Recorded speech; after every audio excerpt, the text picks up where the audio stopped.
Bonjour les amis et bienvenue sur cette nouvelle vidéo qui va poursuivre un petit peu dans la même veine que la vidéo de la semaine dernière que vous avez été nombreux, semble-t-il, à apprécier. Et cette semaine, je vais vous raconter une autre histoire, mais est-ce véritablement une histoire? Car vous verrez, il y a des faits très troublants, qui s'intitule « Le fauteuil maudit de l'Académie française ». Dans les couloirs feutrés de l'Institut de France, sous la majestueuse coupole qui abrite l'Académie française depuis des siècles, se cache une histoire aussi fascinante que terrifiante. Parmi les 40 fauteuils qui accueillent les immortels, il en est un qui murmure des secrets macabres, le fauteuil numéro 32. Cette histoire, popularisée par le maître du roman fantastique Gaston Leroux, est devenue au fil des années bien plus qu'une simple légende urbaine. Tout commence en 1924, lorsque Gaston Leroux, déjà célèbre pour son roman Le fantôme de l'opéra, s'intéresse à une série d'événements troublants survenus au sein de la vénérable institution. L'écrivain, qui avait toujours eu un don pour débusquer les mystères les plus obscurs de Paris, découvre une suite de coïncidences macabres liées au fauteuil numéro 32. Dans les archives poussiéreuses de l'Académie, il retrace l'histoire funeste des académiciens qui ont occupé ce siège maudit. Leroux publie alors un article dans Le Matin où il expose sa théorie sur la malédiction du fauteuil. Selon lui, ce siège serait hanté par l'esprit vindicatif d'un écrivain refusé à l'Académie au XVIIIe siècle, qui aurait juré de se venger de l'institution en tourmentant les occupants de ce fauteuil particulier. L'article fit sensation, mais beaucoup le prirent alors pour une nouvelle fantaisie de l'auteur du mystère de la Chambre jaune. Il faut dire que Gaston Leroux était très connu pour les histoires un peu à tiroir et à intrigue. La première manifestation documentée de la malédiction remonte à 1785, avec la mort mystérieuse du cardinal de Rohan, qui occupait alors le fauteuil 32. Pour la petite histoire, si vous ne le savez pas, le cardinal Rohan est l'un des protagonistes de l'affaire du collier de la reine. J'aurai peut-être l'occasion de vous en parler dans une prochaine vidéo, mais bon. Le prélat fut retrouvé sans vie dans son bureau, une expression de terreur figée sur son visage, sans qu'aucune cause naturelle ne puisse être établie. Les médecins de l'époque parlèrent d'une mort par effroi, une explication qui ne fit qu'alimenter les rumeurs. Au fil des décennies suivantes, une sinistre série noire, vous allez le voir, s'abattit sur les occupants du fauteuil. Le comte de Montesquiou-Fézenac, élu en 1810, perdit progressivement la raison après son installation précisément au fauteuil 32.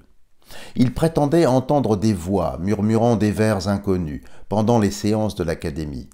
Il finit par se retirer dans son château où il mourut dans la solitude, laissant derrière lui des carnets remplis d'écritures incompréhensibles.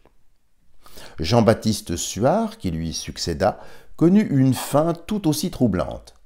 Réputé pour sa santé de fer, il commença à dépérir inexplicablement après son élection. Il rapporta à ses proches que chaque nuit, il faisait le même cauchemar. Une ombre sortait du fauteuil 32 et tentait de l'étouffer. Il mourut dans son sommeil moins de 2 ans après son élection. Parmi les victimes moins connues, mais non moins tragiques du fauteuil 32, on compte plusieurs personnalités dont le destin funeste mérite d'être relaté. Louis-Simon Augier, élu en 1803, ne profita que brièvement du siège. Après seulement quelques séances, il commença à développer une phobie inexplicable de l'écriture. Ses mains tremblaient violemment dès qu'il tentait de tenir une plume, comme si une force invisible l'empêchait de coucher ses pensées sur le papier. Il mourut dans l'année, sans avoir pu terminer son discours de réception. Le cas de Lucien Bonaparte, frère de Napoléon, est particulièrement intrigant. Élu en 1803, il ne put jamais siéger officiellement en raison d'une brouille avec son frère empereur. Certains historiens suggèrent que cette impossibilité de prendre possession du fauteuil 32 lui sauva peut-être la vie, faisant de lui un des rares « immortels » entre guillemets, à avoir échappé à la malédiction en ne s'asseyant jamais sur le siège maudit. Le général Hippolyte Langlois, militaire respecté et théoricien de l'art de la guerre, connut une fin particulièrement troublante après son élection de 1911. Bien qu'habitué aux honneurs des champs de bataille, il commença à être hanté par des visions cauchemardesques dès qu'il s'asseyait sur le fauteuil 32. Il rapporta dans son journal intime voir des spectres et tous les soldats morts dans les batailles qu'il avait décrites dans tous ses ouvrages. Ces apparitions le poursuivirent jusqu'à sa mort en 1912, le poussant progressivement vers une folie certaine. Plus près de nous, Alain Robbe-Grillet, figure majeure du nouveau roman, vécut une expérience particulièrement déstabilisante après son élection de 2004. Maître de la déconstruction narrative, il se trouva paradoxalement incapable de maintenir une cohérence dans ses écrits après avoir pris possession du fauteuil. Ses derniers textes, jamais publiés, révèlent une désorganisation mentale croissante. Les pages retrouvées dans son bureau de l'Académie montrent des répétitions obsessionnelles de certaines phrases, comme si une force extérieure prenait en fait le contrôle de sa plume. Le cas de Robert Aharon, bien que moins connu du grand public, est peut-être l'un des plus effrayants. Élu dans les années 60, il développa une obsession morbide pour les archives de l'Académie concernant le fameux fauteuil 32. Il passa des nuits entières à éplucher les documents relatifs à ses prédécesseurs, convaincu qu'un message secret était caché dans ses œuvres. On le retrouva un matin de 1975 dans la bibliothèque de l'Institut, assis au fauteuil 32. Un manuscrit incompréhensible serré contre sa poitrine. Les médecins conclurent à une crise cardiaque, mais ses collègues rapportèrent que son visage portait une expression de terreur pure, comme s'il avait découvert quelque chose qu'il n'aurait jamais dû voir. La malédiction persiste. Au XXe siècle, la malédiction prendra un tournant plus subtil, mais non moins inquiétant. Henri Lavedan, élu en 1898, prit une brillante carrière littéraire qui s'effondra après son installation au fauteuil 32. Ses nouvelles œuvres furent des échecs retentissants et il tomba dans une dépression profonde. Il finit par démissionner de l'Académie en 1922, convaincu que le fauteuil était responsable de son déclin. Le célèbre Pierre Benoît, auteur, vous le savez, notamment de l'Atlantide et du Lac Salé, que je ne saurais trop vous recommander, eh bien, Pierre Benoît occupa le siège dans les années 1930 et il fut victime d'une série d'accidents inexplicables. À 3 reprises, il manqua de perdre la vie dans des circonstances troublantes. Une chute dans les escaliers de l'Institut, un incendie mystérieux dans sa bibliothèque et un accident de voiture où son automobile fut la seule touchée sur une route déserte. Il finit de refuser de s'asseoir sur le fauteuil 32, préférant rester debout pendant les séances. Et cela est tout à fait documenté. Il ne s'agit donc plus d'une histoire, les amis. Dans les années 50, l'Académie tenta de mettre fin aux rumeurs en commandant une étude historique approfondie sur le fauteuil. Les chercheurs découvrirent que le siège original avait été remplacé plusieurs fois au cours des siècles. Mais malgré ça, la malédiction semblait suivre le numéro plutôt que le meuble lui-même. Un détail troublant émergea de ces recherches. Le premier fauteuil 32, le tout premier, aurait été fabriqué avec le bois d'un arbre provenant du jardin de Nicolas Boileau, figure tutélaire de la littérature française comme vous savez. Selon certaines sources, cet arbre aurait été le témoin de nombreuses disputes littéraires et aurait alors absorbé toute la négativité de ses joutes oratoires et de ses confrontations intellectuelles. Mais les manifestations surnaturelles ne s'arrêtent pas là. Les témoignages concernant des phénomènes étranges autour du fauteuil 32 se sont multipliés au fil des années. Les gardiens de l'Institut rapportent régulièrement des bruits de plumes grattant sur le papier, provenant de la salle quand la salle est vide, toujours à proximité du fameux siège 32. Certains affirment avoir vu une forme brumeuse assise sur le fauteuil, surtout les nuits de pleine lune. Plus troublant encore, plusieurs académiciens ont signalé que leurs textes se modifiaient mystérieusement lorsqu'ils travaillaient près du fauteuil 32. Des mots disparaissaient, d'autres apparaissaient, comme si une main invisible réécrivait tout leur travail. Du reste, Marcel Pagnol, qui fréquenta l'Académie dans les années 60, évita sciemment ce siège après avoir vu l'un de ses manuscrits se couvrir d'annotations d'une écriture qu'il ne reconnaissait pas. Et ça aussi, c'est un fait parfaitement documenté. Dans la seconde moitié du XXe siècle, la malédiction sembla s'adapter au temps moderne, si l'on peut dire. Jean Delay, psychiatre renommé et académicien qui occupa le fauteuil dans les années 70, développa une obsession pathologique pour ce siège. Il passa des nuits entières à l'observer, prenant des notes sur son comportement, comme s'il analysait le siège, persuadé que le fauteuil était doué d'une forme de conscience. Ses collègues le virent peu à peu sombrer dans une folie analytique, et il semblait perdre de plus en plus sa propre lucidité. Maurice Reims, qui lui succéda au fauteuil 32, fut victime d'une série d'hallucinations si violentes qu'il dut être hospitalisé à plusieurs reprises.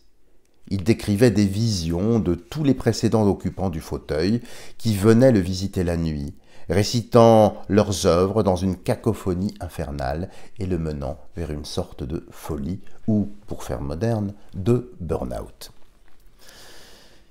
Face à ces situations préoccupantes, l'Académie française a tenté diverses approches pour neutraliser la supposée malédiction, car il faut bien dire que malgré tous ces événements, beaucoup eurent du mal à y croire. Dans les années 1980, un exorcisme discret fut même pratiqué, à la demande de certains membres particulièrement superstitieux. Un prêtre fut introduit secrètement dans l'institut et procéda à un rituel de bénédiction du fauteuil. Cependant, les événements étranges persistèrent. Des experts en paranormal ont également été consultés, officieusement bien sûr, pour préserver la dignité de l'institution. Leurs conclusions furent variables, mais tous s'accordèrent sur un point. Une énergie particulière émanait du fauteuil 32, de la place du sol de cet endroit-là. Une sorte de vortex spirituel qui semblait se nourrir de l'énergie créatrice de ses occupants. L'intérêt de Gaston Leroux pour le fauteuil 32 ne s'arrêta pas à son article initial. Jusqu'à sa mort en 1927, il continua de collecter des témoignages et des documents sur cette affaire. Il laissa derrière lui un dossier volumineux, jamais publié, contenant ses recherches sur la malédiction. Ce dossier, conservé dans les archives de sa famille, contient des révélations troublantes sur les origines du fauteuil et sur certains événements qui n'ont jamais été rendus publics. Selon les notes de Leroux, la malédiction pourrait être liée à un pacte faustien, conclu par l'un des premiers occupants du fauteuil, avec bien sûr le diable. Cette théorie, bien que jamais prouvée, expliquerait pourquoi tant d'académiciens brillants ont vu leur talent créatif se tarir auprès de ce fameux siège. Aujourd'hui, le fauteuil 32 continue d'intriguer et même d'inquiéter. Les nouveaux académiciens sont discrètement prévenus des particularités, comme ils disent, de ce siège, même si, officiellement, l'institution maintient une position de scepticisme rationnel. Tout ça, c'est de la carabistouille, ça n'existe pas. C'est une légende urbaine. Certains membres évitent pourtant soigneusement de s'approcher du fauteuil 32, préférant, comme Pierre Benoît, rester debout ou bien emprunter un tabouret, conserver le siège simplement comme étant le symbole de leur nomination, mais sans jamais s'y poser.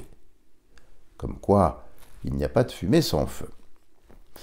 Les appariteurs de l'Académie rapportèrent régulièrement des phénomènes étranges, des papiers qui volent sans aucun courant d'air, des bruits de pas la nuit, attestés par le gardien des lieux, et parfois le son distinct d'une plume qui gratte le papier, provenant toujours de la zone où se trouve le fauteuil 32. Toujours cette plume qui gratte. Étrange, n'est-ce pas? L'histoire du fauteuil 32 de l'Académie française reste l'un des mystères les plus fascinants de cette vénérable institution. Entre légende urbaine, mais Est-ce vraiment une légende urbaine? Et les faits inexpliqués documentés, cette malédiction continue d'alimenter les conversations feutrées sous la coupole. Gaston Leroux, en révélant cette histoire au public, a peut-être contribué à préserver la mémoire d'un phénomène qui, autrement, aurait pu être enterré dans les archives poussiéreuses de l'Institut. Certains suggèrent que la malédiction n'est qu'une manifestation de la pression immense qui pèse sur les académiciens, une sorte de projection psychologique de leurs angoisses créatives. D'autres maintiennent que quelque chose de réellement surnaturel est à l'œuvre dans ce fauteuil, sous le fauteuil, dans cette zone particulière. Et beaucoup d'esprits brillants s'y sont penchés. Quoi qu'il en soit, le fauteuil 32 continue toujours de fasciner et d'effrayer, même aujourd'hui. Rappelant que même dans les institutions les plus prestigieuses et rationnelles, il reste une place pour le mystère et l'inexplicable. Comme l'écrivait Gaston Leroux dans ses dernières notes sur le sujet, je cite « Dans le temple de la raison et des lettres, il existe une porte dérobée qui s'ouvre sur l'inconnu, et cette porte prend la forme d'un fauteuil, en apparence très ordinaire, mais qui garde en son sein des secrets que nous ne sommes peut-être pas prêts à comprendre. » Voilà les amis, cette histoire du fauteuil 32. Alors, si cette histoire vous intéresse, n'hésitez pas à vous documenter, vous trouverez beaucoup de documents sur ce sujet. Alors, pas toujours du meilleur tonneau, c'est pour ça que je me suis permis de vous la raconter avec des pistes qui sont quand même sérieuses, pour ne pas partir dans la fantasmagorie si facile par les temps qui courent. Mais sachez que le mystère de ce fauteuil perdure. Et qu'il y a certaines personnes douées de dons particuliers, que je connais du reste, qui s'interrogent et qui travaillent sur ce sujet pour essayer d'avoir des explications. Alors, sans vous livrer leur identité parce qu'ils ne le souhaitent pas, mais pour vous livrer quand même leurs recherches. L'idée dont j'ai parlé du reste du fameux vortex ici est, je dirais, ce qui revient le plus facilement.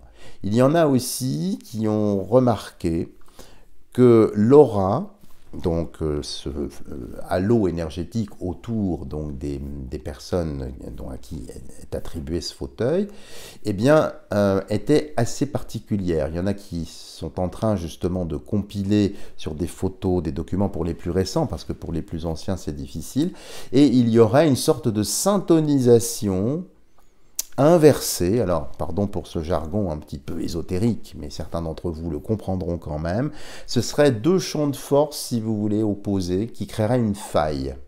Comme si, pour faire ça, vous voyez, c'est comme un orage, hein, entre une charge électrique positive d'un côté, négative sur le sol, ça s'attire, ça fait une faille, et hop, orage. Ben, ce serait la même chose, mais sur un plan beaucoup plus éthéré, beaucoup plus subtil. Alors, je n'ai pas la réponse, bien sûr, vous le pensez bien, à cette question, mais c'était pour vous dire qu'il y a quand même aujourd'hui eh bien, des esprits qui s'intéressent à ce genre de choses. Parce que, effectivement, ce que disait Gaston Leroux, c'est intéressant, c'est une ouverture sur autre chose, sur un autre plan de conscience, sur une autre réalité, et je suis persuadé qu'il n'y a pas, pardon, qu'à cet endroit-là.